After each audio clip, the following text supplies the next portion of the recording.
It's 2 a.m. Your phone screen is dark. The room is silent, but your mind won't stop.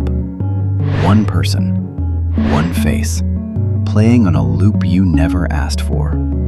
You tell yourself to stop thinking about them. You can't.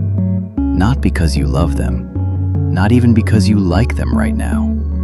It's because your brain is running a program it doesn't know how to shut off.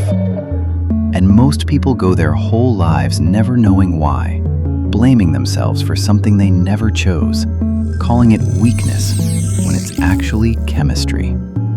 Maybe it's an ex. Maybe it's someone you never even dated. Maybe it's someone who's bad for you and some part of you already knows it. None of that matters to your brain right now.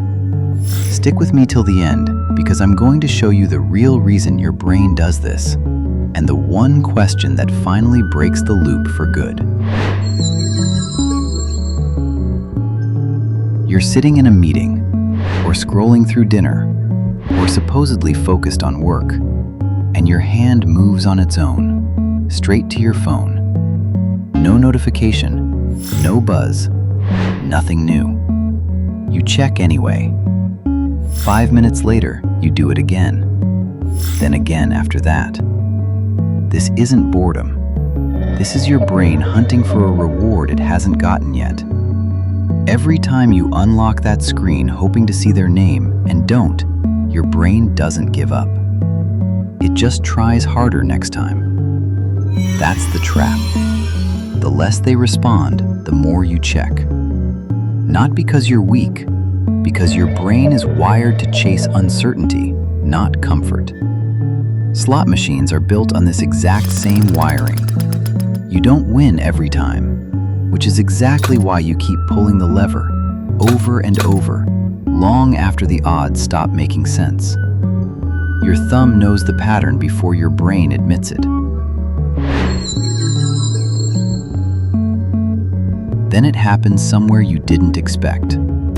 A song plays in a coffee shop, and suddenly you're back in a car with them.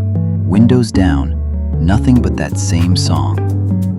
You walk past a street corner you've passed 100 times, and today, out of nowhere, you think of their laugh. A stranger wears the same perfume, and for 1 second, your whole body reacts before your mind even catches up. This isn't coincidence, and it isn't weakness. Your brain doesn't store memories of a person in one neat file you can close. It scatters them, tagging sounds, smells, colors, and places with their name, filing tiny pieces of them into parts of your life you never expected to share. So the ordinary world becomes a minefield of reminders you never agreed to. You're not chasing them. Your own memory is ambushing you, one random trigger at a time, in places you can't control or predict. It's late. You know you shouldn't, but you open their profile anyway. You scroll past old photos. You check who liked their last post. You look for clues. Are they doing okay? Are they thinking about you too? Is there someone new? 10 minutes later, you close the app and you feel worse than before you opened it. So why do you keep doing it? Because your brain treats this like solving a mystery, and every unanswered question feels unbearable to leave open. Every new piece of information, even bad information, feels like progress toward an answer. It's not.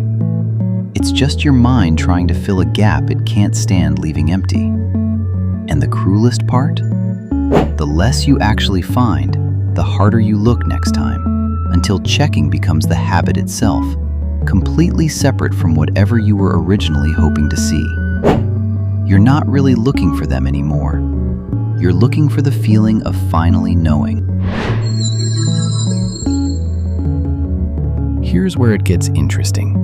Psychologists call what you're experiencing the Zeigarnik effect.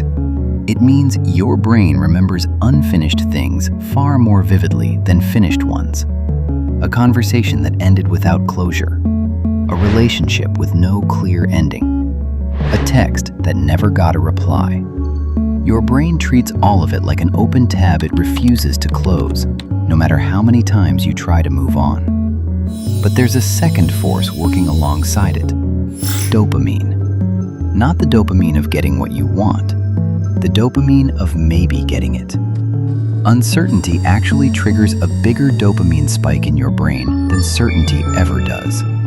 That's why a maybe hurts more and hooks you harder than a clear yes or a clear no ever could.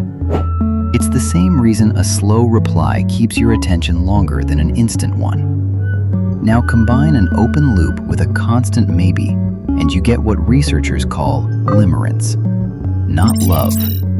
An obsessive, involuntary state that behaves closer to withdrawal than affection. Your body reacts like it's missing something it's addicted to, not someone it's genuinely bonded with. Real love, over time, calms your nervous system down. It feels like relief. Limerence keeps your nervous system on high alert day after day, with no off switch, no matter how much reassurance you get.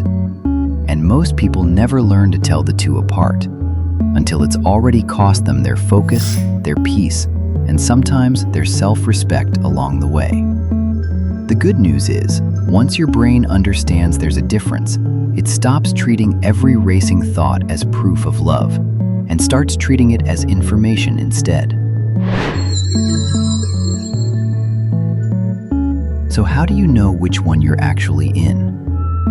First sign: if thinking about them feels more like anxiety than warmth, that's limerence, not love.